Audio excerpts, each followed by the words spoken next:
Amém. Com alegria nos encontramos aqui mais uma vez. E o nosso desejo é que o Senhor seja adorado em todos os atos deste culto, que Ele seja magnificado, para que Ele seja reconhecido e declarado, e outras pessoas também possam não só perceber isto, mas também possam experimentar esse maravilhoso Senhor, o Senhor nosso. Nós vamos estudar hoje, na verdade reestudar, porque já estudamos esse texto em outros momentos, mas eu quero trazer esse texto novamente para a gente conversar um pouquinho sobre ele, e o Espírito Santo certamente nos aplicará, nos edificará. Colossenses capítulo 3, versículos 1 a 4, não é o 3,16 não, tá? Colossenses 3,16, porque a nossa irmã Laís leu aqui, né? Faz parte do contexto. Colossenses 3, 1 a 4. Eu convido a igreja, mesmo assentada, a ler comigo em voz audível o título sugerido aqui pela a edição que usamos, a união com Cristo glorificado. Leiamos. Portanto, se fostes ressuscitados juntamente com Cristo, buscai as coisas lá do alto, onde Cristo vive, assentado à direita de Deus.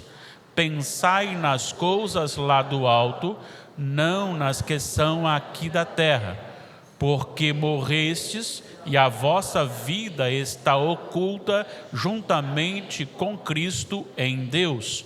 Quando Cristo, que é a nossa vida, se manifestar, então vós também sereis manifestados com Ele em glória. Que o nosso amado Deus, atendendo a nossa oração, Ele aplique essa palavra, ela seja nova para o nosso coração e transformadora da nossa natureza. A epístola de Paulo aos Colossenses, ela tem como pano de fundo alguns problemas que a igreja estava enfrentando. Paulo está na sua primeira prisão em Roma, e algumas coisas vão chegando, ele vai tomando conhecimento. Havia um grupo de pessoas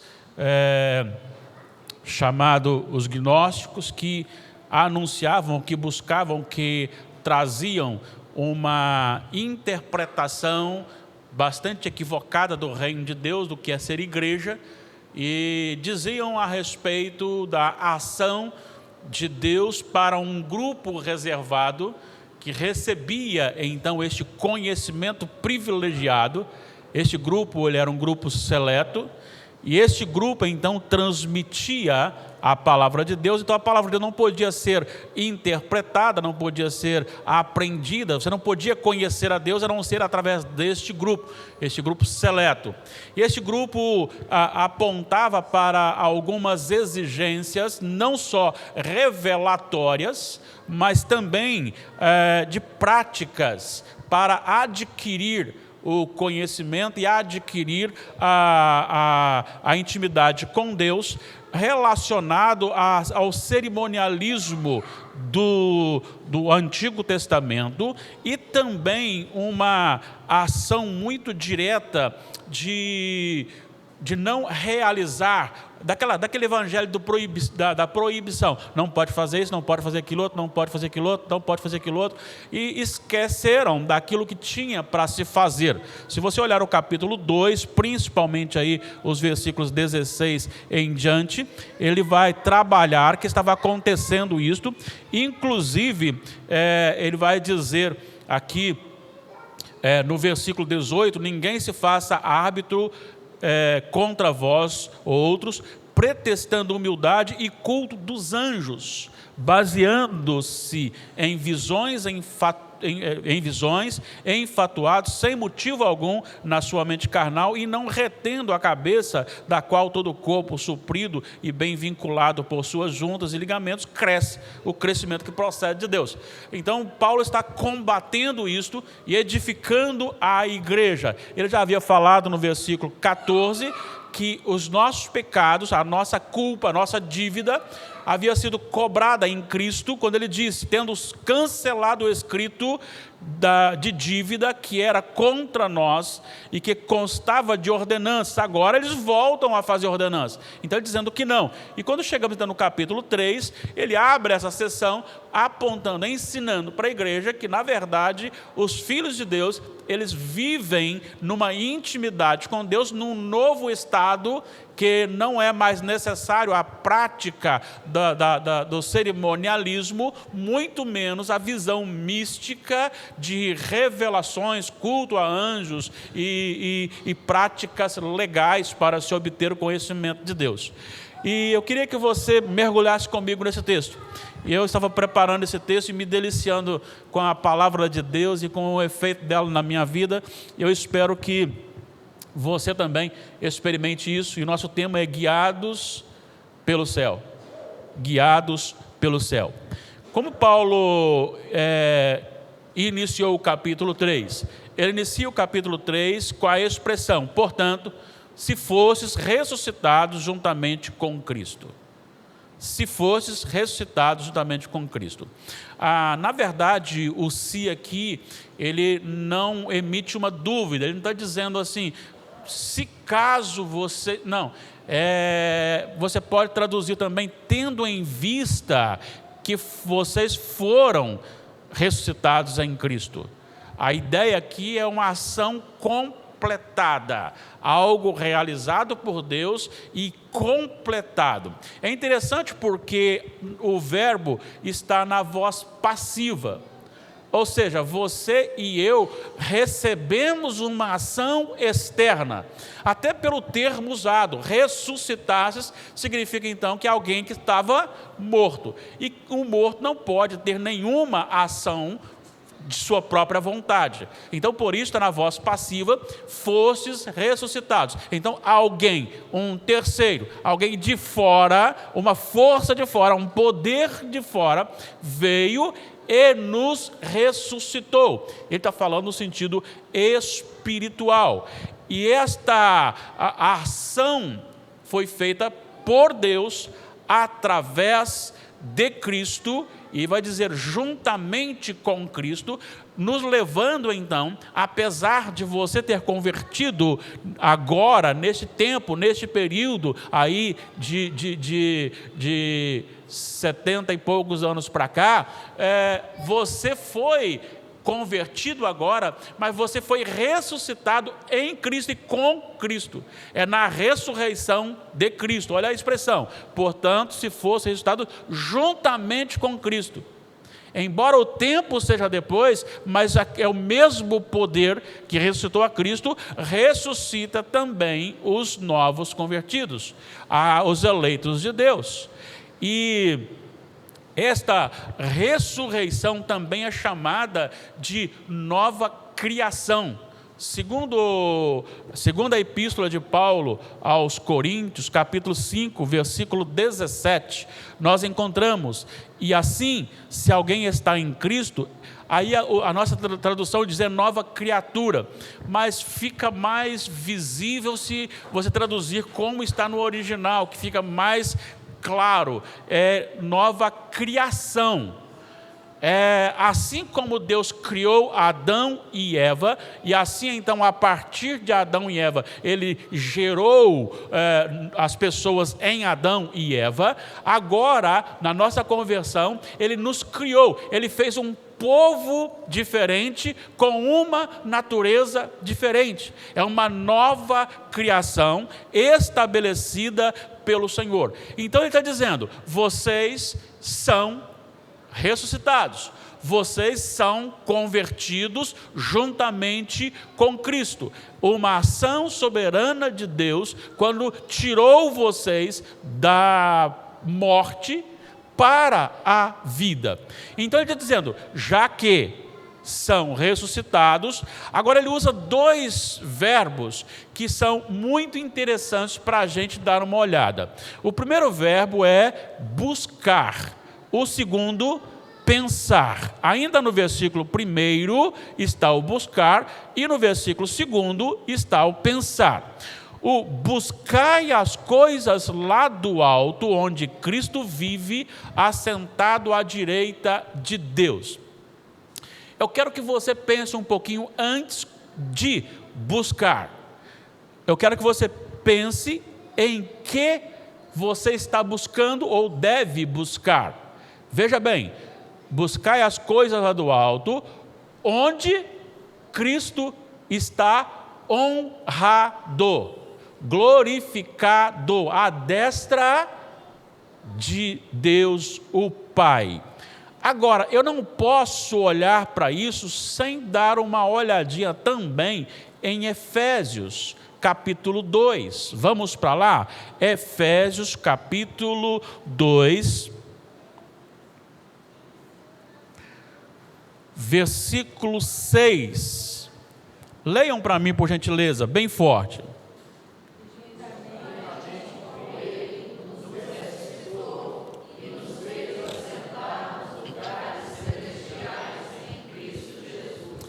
O que te chama a atenção neste versículo ligado com o ressuscitado de lá e buscar as coisas daquele que está à destra de Deus? Ele nos ressuscitou. Então, uma ação de ressuscitar. Agora, o que tem mais ainda, além dessa bênção maravilhosa da ressurreição espiritual? Então, a partir do momento que você é convertido, a partir do momento que você começou a viver espiritualmente, você é elevado da terra para o céu.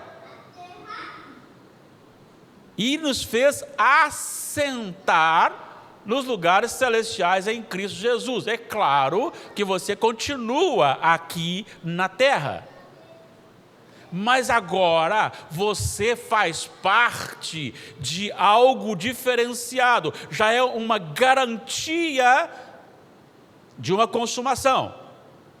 Então vai dizer o seguinte, que Paulo está dizendo aos Efésios, que ele nos fez assentar nos lugares celestiais em Cristo Jesus. E aqui ele fala que eu devo buscar as coisas do alto, onde Cristo vive. Esse buscar não é você buscar até achar, é buscar para possuir.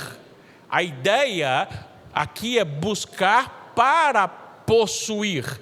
Então é uma ação, e este verbo ele é mais numa questão prática, de você exercitar a busca para ter como no seu coração, as coisas lá do alto, onde Cristo vive, assentado à direita de Deus. Nós então somos chamados, ordenados, porque a grande questão aqui é buscai, é o imperativo, buscai as coisas lá do alto. Então interajam com as coisas de honra, com as coisas de glória, com as coisas perfeitas, com as coisas do céu, com as coisas de Cristo.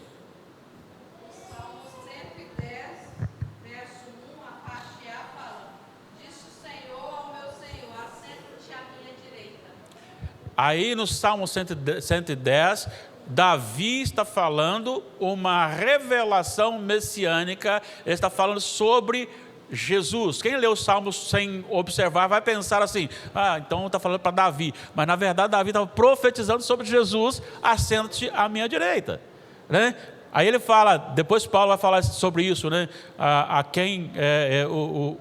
Alguém que morreu e ressuscitou, dando a questão de Davi, falando sobre Jesus, no Salmo 110, assenta-te à minha direita. Assentar-se à direita é o local de honra. Então, por isso, a destra de Deus. Buscai para possuir. O segundo verbo está no versículo 2, pensai ou pensar. Pensar é o segundo verbo que eu quero destacar aqui, e diz, nas coisas do alto, não nas que são aqui da terra. Mas ele já se referiu o que é, onde buscar. Então, onde pensar? Uma coisa interessante é que este pensar não é um exercício da mente e nem da emoção. Este verbo pensar, ele tem a ver com o interior, tem a ver com o coração, tem a ver com a motivação, algo que vai desejar. É uma coisa interior, não é um exercício da mente de aprender alguma coisa simplesmente, mas é algo que vai ser jogado, e eu chamaria, talvez de uma maneira ainda não abrangente, como uma meditação, porque eu acho que a meditação, ela é muito mais do que você pensar em alguma coisa, é você levar aquilo que você aprendeu para o coração, para uma mudança. Então a grande questão aqui é pensar no sentido de que isto mova o seu coração e o seu coração seja direcionado para as coisas do alto, não daqui da terra. Li hoje, eu acho que Damares postou, de Elizabeth Elliot, Deus nem sempre nos dá o que nós pedimos aqui na terra, porque senão nós íamos gostar daqui e ia viver a nossa vida aqui para morrer aqui para o inferno. Então Ele não nos dá justamente porque nós sabemos que tem coisa superior lá no céu.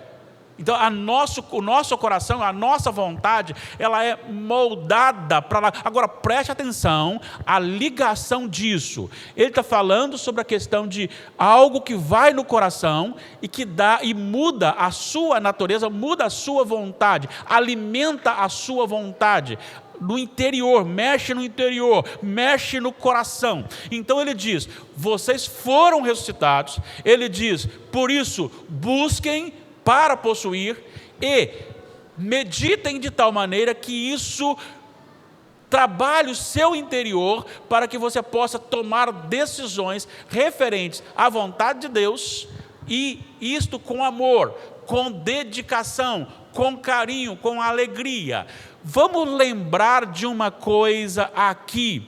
Vejam bem, no mesmo texto citado agorinha, que é Efésios 2, o versículo 3 diz que nós éramos por natureza filhos da ira. Então, quando diz que éramos por natureza filhos da ira, significa que aquele que não é ressuscitado, ele é escravo de Satanás, mas não é um escravo contrariado. É um escravo feliz em cumprir as ordens do seu imperador. Aí o diabo vai e fala assim, vai lá e adultera. Ele, opa, eu vou adulterar, que bom, vai lá e tem prazer no adultério. Aí o diabo fala assim, olha lá, a oportunidade de você mentir. Ele, opa, eu vou mentir. Ele faz o pecado, ele comete o pecado com alegria, porque a sua natureza pende para aquilo. Agora, se eu fui ressuscitado juntamente com Cristo, buscar as coisas do alto, onde Cristo está à destra de Deus, e pensar neste contexto de uma mudança, de algo do interior, algo do coração, então o que precisa estar no meu coração? O prazer pelas coisas de Deus, a alegria pelas coisas de Deus. Hoje nós tivemos às 15 horas aqui a nossa primeira oração com palavra, e foi um momento muito gostoso de oração, e depois conversamos um pouquinho sobre a Bíblia, mas a gente estava até conversando justamente sobre esta questão a gente às vezes acostuma com grandes coisas.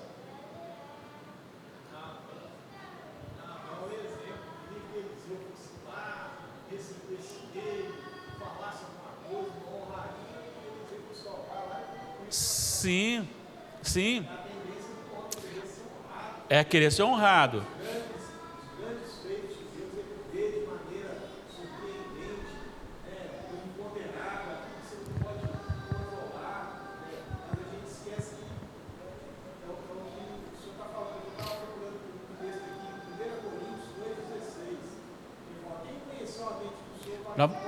Só segura esse versículo aí, porque ele faz parte da nossa. Você lê daqui a pouquinho para nós. Está dentro disso aí. Olha só como é que está ligado. Então, por que eu estou deixando ele para o terceiro aqui? Justamente por essa questão. Veja bem, que eu quero... É por isso que você julgou para ir, porque é o link, né? É o link. Olha o 3. O porquê é uma conjunção conclusiva, certo? Porque uma conjunção conclusiva. Ele está dizendo, então, que você deve pensar nas coisas lá do alto, buscar as coisas lá do alto. E agora ele fala, porque morrestes. Agora, o que significa morrer? Se você foi ressuscitado. Morrestes ou ressuscitastes? Morreu para ressuscitar. Morreu para ressuscitar. A velha vida, a natureza deste mundo. E aí, por isso que eu falei, segura um pouquinho por causa disso. Olha só, vejam bem, ele diz, porque morrestes e a vossa vida está o quê? Em quem? Juntamente com Cristo em Deus. O que significa isso? Quais são os prazeres deste mundo?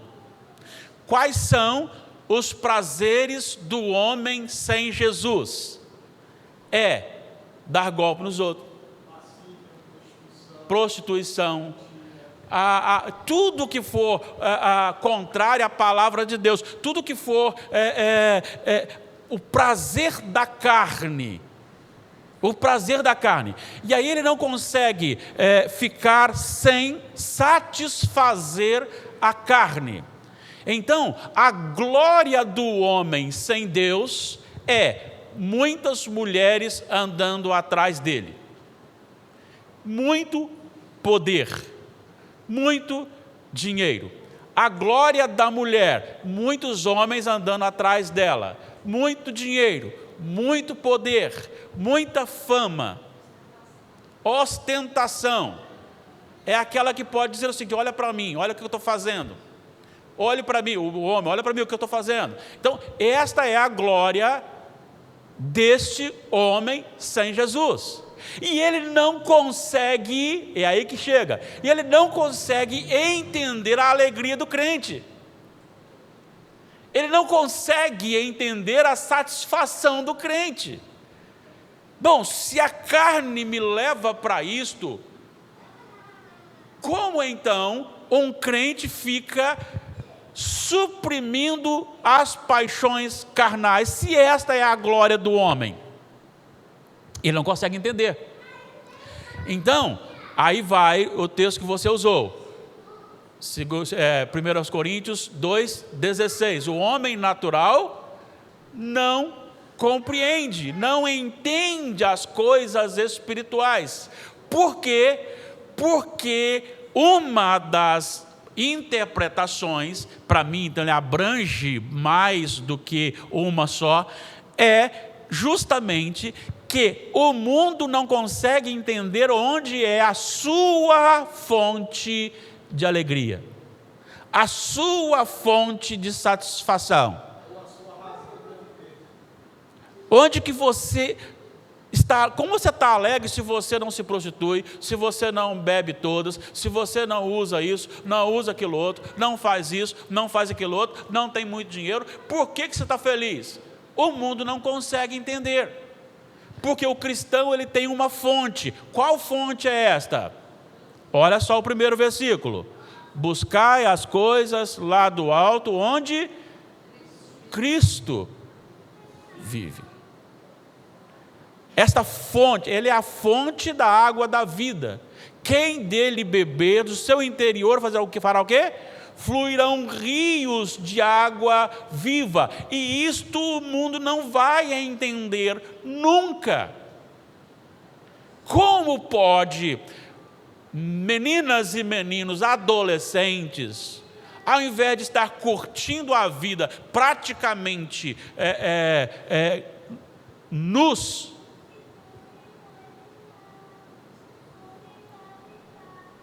se portam com decência, vêm para a igreja para cultuar a Deus, quando podia estar fazendo tantas coisas prazerosas da carne? Porque a glória deles é esta. Mas uma das coisas que nós temos é a fonte da nossa alegria. Filipenses 4:4. Alegrai-vos sempre no Senhor. O Senhor é a fonte. Na nossa edição, eu gosto de frisar isso sempre, a palavra no Senhor, em 4 capítulos de Filipenses, aparece 9 vezes. Apenas 4 capítulos e 9 vezes Paulo repete a expressão no Senhor. Esta é a fonte em que nós estamos nos alimentando. E o mundo olha e diz: como pode o Sonildo ser feliz se ele não faz o que eu faço? Como pode o Floriano ser feliz se ele não faz o que eu faço? E aí vai, como pode? Agora, existe crente que não é feliz. É só crente. Aí ele está buscando as coisas deste mundo, o pão que perece. E aí ele está agarrado neste mundo. Aí ele está querendo a glória deste mundo. Buscai as coisas lá do alto. Pensai nas coisas do alto, porque morrestes. Agora, se eu morri, eu não preciso prestar conta a este mundo. Então vamos aqui. Vamos citar algumas glórias, então, do homem sem Jesus, né? Então, todos os tipos de vícios, né? A imoralidade, sucesso, fama, mais o quê? Desonestidade, poder.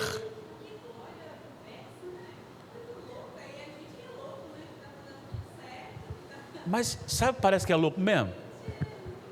Presta atenção comigo. Sabe o que parece que é louco? Qual que é a ação do crente ordenada pela Bíblia? Humilhar, amar o inimigo, orar pelo que persegue. Se alguém bater na direita, oferece à esquerda.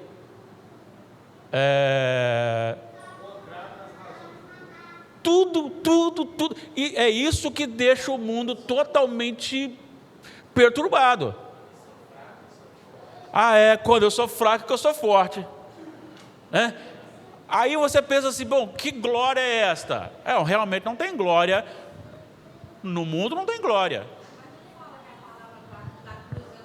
Loucura. 1 Coríntios 1. A palavra de Deus, a palavra da cruz é loucura para os que se perdem. Mas para nós é o poder de Deus. Então não dá para entender isso se você está fora. É isso que foi citado ali, 2 Coríntios 2:16. O homem natural não vai entender isso, porque a glória do homem natural é tudo que ele está por cima, ele está mandando, ele está oprimindo, ele está sempre em evidência. É por isso que os famosos, quando começa a ficar esquecido, entram em depressão, e aí tem que fazer algum escândalo para voltar à mídia, porque já acostumou com o holofote. Olha, quando você ouvir assim: fulano de tal foi fotografado assim, aí você fala: descuidou. Não descuidou não, eles fazem isto porque precisam voltar, nem que seja por um assunto que não é bom, mas precisam voltar aos holofotes. É a glória dele. Mas veja bem, essa expressão oculta também tem a ver com segurança, porque a palavra oculta, olha só, oculta juntamente com Cristo em Deus, tem o sentido de uma obra já efetuada cabalmente. Dá uma olhadinha, por gentileza, em João 10:29. João 10:29. Leiam, por gentileza.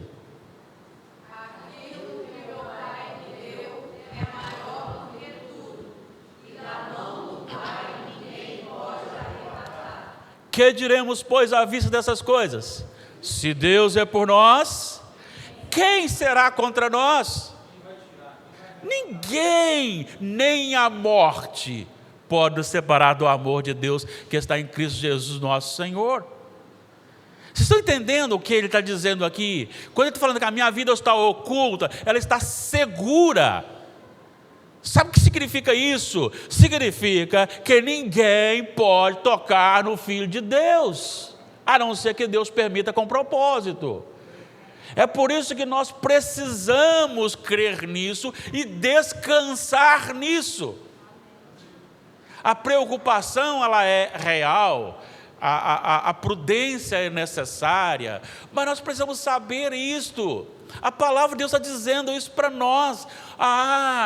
Mas mataram lá. Tá, mas se mataram é porque tinha propósito. Porque se nós estamos ocultos, ninguém pode tocar em nós, a não ser que Deus deixe. Então a proteção do Senhor é a proteção espiritual. Proteção espiritual.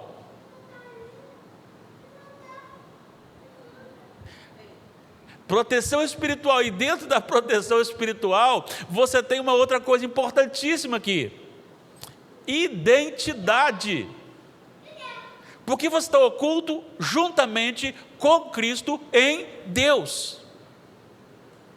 Isso é tão maravilhoso que se eu falasse isso em algum lugar, as pessoas gritariam assim: glória a Deus.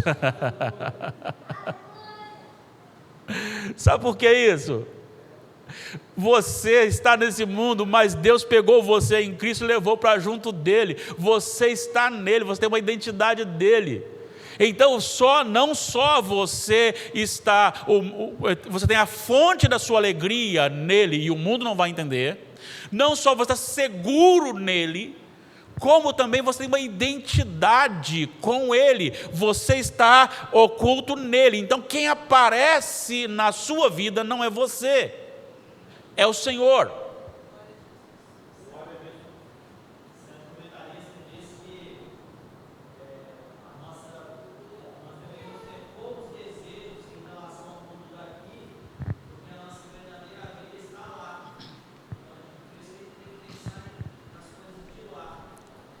Com certeza. E aí, dentro desse gancho aí, ele vai dizer o seguinte: quando Cristo, o quê? O que significa isso? Quando Cristo, não é assim, quando Cristo, que é o modelo, não, quando Cristo, que é a nossa vida. Aí eu pergunto: será mesmo? Será que o que eu tenho feito, falado, a maneira que eu tenho vivido, a maneira que eu tenho evangelizado, a maneira que eu tenho trabalhado, a maneira que eu tenho me divertido, será que as pessoas podem dizer ali: olha lá, Cristo, olha lá. Cristo que é a nossa vida, porque a minha vida está oculta em Cristo. Gálatas 2:20, o que diz? Lá vai dizer assim, Gálatas 2:20, já não sou mais eu quem vive, Cristo vive em mim. Cristo vive em mim. E aí, não dá para você ficar agarrado com as coisas daqui. O que Jesus disse para aquele que queria segui-lo? Mestre, seguirei. As raposas têm seus covis, as aves só têm ninhos, mas o Filho do Homem só tem 3 fazendas com 1.500 cabeças de gado, 3 mansões, um jatinho. Não tem onde reclinar a cabeça. Foi para o ralo a teologia da prosperidade pregada da forma que é pregada. Desceu, acabou. Se o Senhor não tinha onde reclinar a cabeça, nasceu numa manjedoura, não nasceu num palácio, não. Então, agora veja bem, quando Cristo, que é a nossa vida, fazer o quê? Se manifestar. O que significa isso? Na sua volta, no retorno, certo? quando Ele se manifestar, se Ele é a minha vida, o que acontecerá? Vós também sereis manifestados com Ele. A palavra glória voltou. Lá nós não falamos, não tem a palavra glória, mas nós citamos a glória do homem sem Jesus. A glória do homem de Deus, ela está em Cristo. Quando Cristo vier em glória, nós seremos vistos. E aí vai dizer assim: vocês são derrotados. Vocês são derrotados. Vocês não têm poder. Se alguém briga com vocês, vocês não brigam de volta. Ou briga? Se briga, para, porque não é para brigar. Alguém briga, você briga de volta. Se alguém lhe bate, você bate nele também. Se alguém lhe ofende, você ofende ele também. Se alguém lhe chuta, chuta ele também. Se alguém lhe dá um golpe, você dá um golpe nele também. Vocês não fazem isso, vocês sofrem o dano. Então são perdedores. Vocês não têm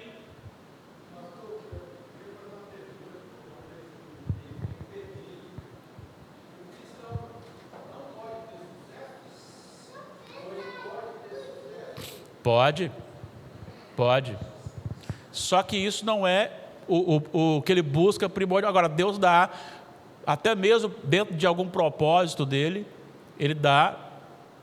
Por exemplo, nós temos um irmão nosso, da Igreja Batista, ali de uma das igrejas batistas de Vila Velha, que ele tem uma boa riqueza, e ele usa grande parte dela para a missão.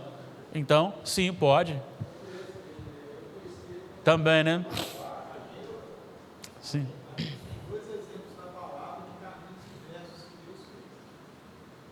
Moisés era um grande estadista, um homem conhecedor profundamente da matemática, um homem subinteligente, dotado de grande conhecimento, que foi criado dentro do palácio de Deus. E ele escolheu, a palavra fala de Deus, escolheu antes ser escravo para o povo de Deus, para poder cumprir a missão do ministério dele, que era tirar Israel do Egito. Você pega José, que Deus já fez o contrário.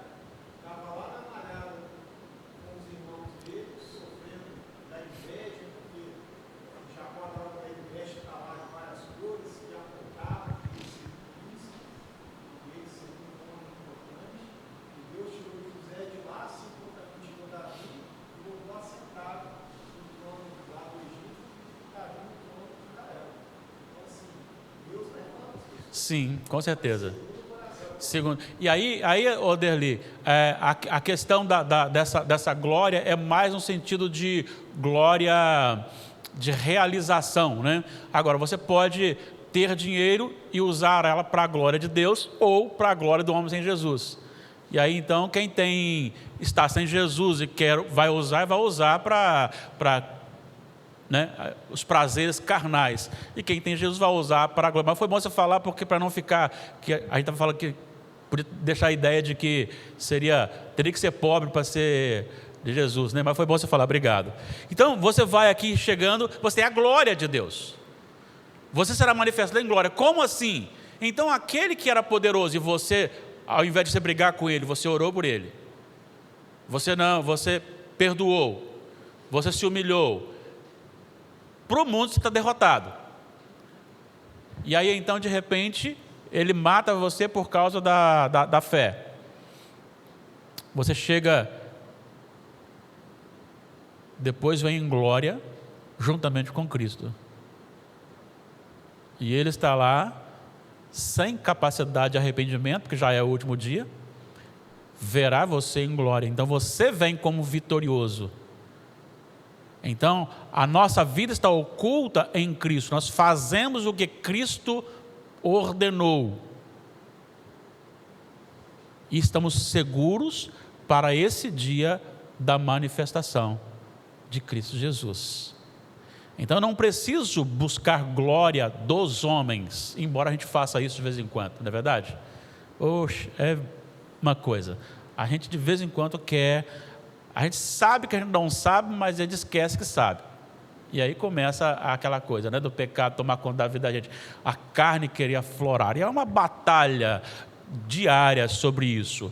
Então, dentro disso, nós somos guiados pelo céu. Porque o nosso coração está no céu, em Cristo Jesus. Então, nós exercitamos no buscar, alimentamos com o nosso pensamento interior, de motivação, da meditação, para que seja colocado no nosso coração anseio e desejo pelas coisas de Deus. E qual a razão disso? Nós morremos para esse mundo. Às vezes esse mundo nos incomoda muito, mas não deveria nos incomodar tanto, não. É muito comum o mundo agir como o mundo, porque o mundo jaz no maligno. O que o maligno proíbe? O que o maligno produz? Maldade. Então eu não preciso ficar esperando. Espera coisa boa, não. Deus pode fazer coisas boas através de... Pode. Mas eles estão dominados pelo maligno. Então eu vou viver neste mundo guiado pelo céu, dirigido pelo céu. Olhando para as coisas do céu. Céu, lindo céu. Eu vou para o céu, lindo céu. Com Cristo vou morar no lindo céu. Essa é a nossa pátria. E aí, deixa eu falar uma coisa. Nós vivemos agarrados aqui, investindo tanto aqui, sendo que talvez a gente poderia investir menos aqui e mais lá.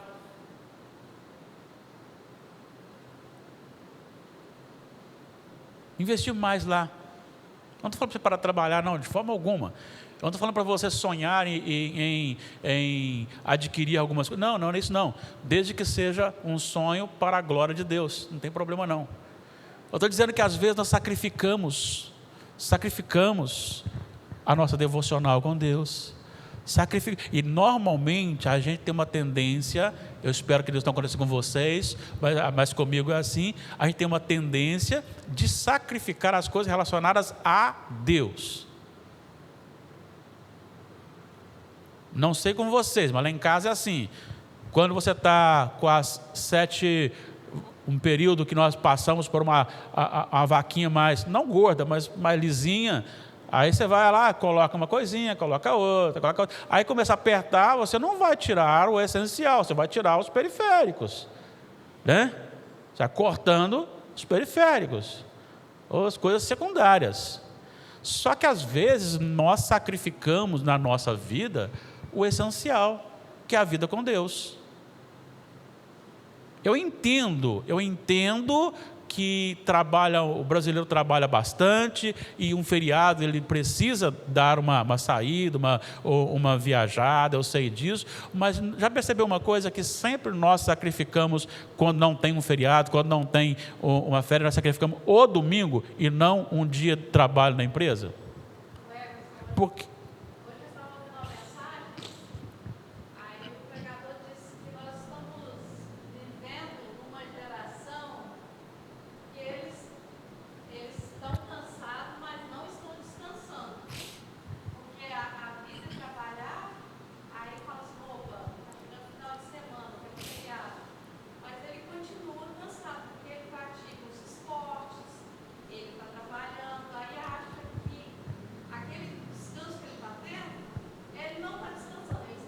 aí o físico continua cansado, né? Ele tem que explorar o máximo do... né? Eu estou fazendo aqui uma questão aqui, veja bem, se a pessoa faltar um dia de serviço, ele é mandado embora? Não, de cara não, ele recebe lá uma advertência e desconta o salário, certo? Agora, aí ele fala, não estou cansado, vou tirar o domingo. Aí vai para o domingo e some, não... Mas peraí, por que tirou o domingo? Por que não tira então um dia de semana da empresa? Por que sacrificamos a questão relacionada a trabalho do Senhor? Você vai para o inferno também? Não vai não. Se você for eleito, não vai não. Fica tranquilo. Mas a questão é prioridade nossa. Nós priorizamos as coisas: dinheiro, lazer, entretenimento, e sacrificamos as questões relacionadas. E eu falo de tempo também. Aí eu trabalho, preciso de lazer um pouquinho, preciso descansar. Se sobrar tempo, eu leio a Bíblia em casa. Se sobrar tempo, eu tiro meu momento de oração em casa. Primeiro tem os episódios. Tem. Então, assim, irmãos, eu não estou acusando vocês, não. Estou dizendo que normalmente a nossa natureza puxa para isso. A nossa natureza puxa para isso. Então, se tiver de sacrificar, vamos sacrificar uma coisa relacionada a Deus. O tempo com Deus. E o diabo, ele é sujo, aí ele vai e faz o seguinte: quando você pega um momento para orar e ler a Bíblia, ele fala assim: escuta, dá uma olhadinha lá na mensagem do WhatsApp, deve ter alguém pedindo oração. Aí você fala: estou indo para uma boa causa. Aí você abre o WhatsApp para ver se tem oração. Mas aí você tem lá uma piadinha, você vai rir da piadinha, você vê outra mensagem, você vai buscar outra mensagem, aí você joga para outra coisa. Acabou. Uma coisa boa, não é? Olhar se tem pedido de oração. É uma coisa boa, né? É com a coisa boa mesmo que a gente acaba perdendo o momento. Eu não estou falando de vocês, não. Eu estou falando da nossa natureza. E devemos buscar as coisas do alto, porque a nossa vida está lá. Claro que, se você falar comigo assim: pastor, eu estava tão cansado e no domingo eu saí com a minha família para um local, descansamos e lá nós oramos juntos, nós lemos a Bíblia, bênção. Não estou dizendo isso não, mas estou dizendo o seguinte, que nós sempre sacrificamos as coisas da igreja, né? As coisas do Senhor. Infelizmente. Mas fica esta palavra: vamos deixar o Senhor governar a nossa vida. Vejam bem, nós vivemos dias terríveis, mais terríveis, né, para a nossa região. Mas eu queria dizer para vocês uma coisa: antes de você tomar uma decisão, não tome uma decisão pela maioria, não tome uma decisão por aquilo que você acha, busque ver o que a Bíblia diz a respeito. Busque ver o que a Bíblia diz a respeito. Foi ontem que o Heber estava lá em casa, né? Foi embora ontem. E aí a Né me fez uma pergunta, mas o Heber fizeram uma pergunta, os dois fizeram uma pergunta. E eu descobri que a melhor maneira de você responder é com a Bíblia. A melhor maneira de responder é com a Bíblia. Porque aí não tem como discutir com você. Aí eu quero contar uma experiênciazinha de ontem, para a gente fechar aqui. Um menino de 11 anos, da nossa congregação, chamado Caleb, filho do presbítero em disponibilidade Rodrigo e a irmã Suelen. E nós fizemos uma reunião de homens lá para a gente traçar alguns planos para que os homens comecem a trabalhar mais na sua função e tal. E dentro do assunto, entre outros assuntos, ele teve duas participações, eu vou contar só uma, em que ele estava dizendo que uma professora dele, que se diz cristã, e ele está dizendo: a minha professora, que se diz cristã, começou a dizer que os empresários e os ricos é que são os que estragam o Brasil, porque se pegasse o dinheiro e distribuísse entre os pobres, resolveria o problema. Então tinha que acabar com os ricos, tinha que dividir com os pobres. E aí esse menino de 11 anos virou para a professora e disse assim: professora, eu não sei se é em Mateus, eu acho que é em Mateus. Ele contando, eu estou contando literalmente como eu estou. Tem uma passagem de uma mulher que quebrou um perfume caro para ungir Jesus, e os discípulos falaram com ela que deveria, ao invés de quebrar isso, vender e dar para os pobres. E ele falou assim: não, os pobres sempre estarão com vocês. Aí a professora disse assim: Mas deveria acabar assim, deveria. Ela não aceitou a Bíblia, mas ele foi para a Bíblia e ele tem apenas 11 anos, gente. Eu fiquei feliz de ver a maneira como o Espírito Santo usou ele ali e conhece a palavra, né? Porque o Espírito Santo vai lembrar. O Espírito Santo não revela coisa nova, a não ser a palavra aqui, ele faz lembrar. É isso que ele faz, né? Então, a gente vê essa maneira como ele respondeu à professora, usando a palavra de Deus, né? 11 anos de idade, graças a Deus pela vida dele. Vamos consagrar mais a nossa vida ao Senhor? Olha, eu sei que talvez você não tenha condições, mas a gente tem buscado muito uma vida nova para a igreja, buscado no Senhor avivamento, para começar no meu coração, quebrar meu coração, quebrar o coração da minha esposa, do William e da Natália, começar em casa, né? Temos orado para isso, temos buscado isso. E então nós estabelecemos aqui também, além de manhã, a gente já faz, 7h10 às 8h, a gente estabeleceu toda quarta-feira este momento de oração com a palavra. Então a gente tem a oração primeiro, se sobrar tempo a gente vai ler, se não, a gente só fica na oração mesmo. Mas hoje foi muito gostoso o momento que nós passamos aqui orando, e depois um pouquinho com a palavra também. Nós temos orado por vocês, nós oramos por vocês, oramos por aqueles que estão enfraquecidos, oramos por aqueles que foram e não voltaram, oramos por aqueles que abandonaram mesmo, no sentido assim, declaradamente estão no pecado, oramos por todos. Se você puder, tiver disponibilidade, você é convidado a estar com a gente. E pode espalhar no bairro também. Se a pessoa quer receber, quer a gente ore por ela, pode vir que a gente orará por ela assim. Toda quarta-feira, de 15 horas às 16 horas. Tá bom? Por quê? Porque a gente está querendo isso aqui. A gente está querendo viver na terra, guiado pelo céu.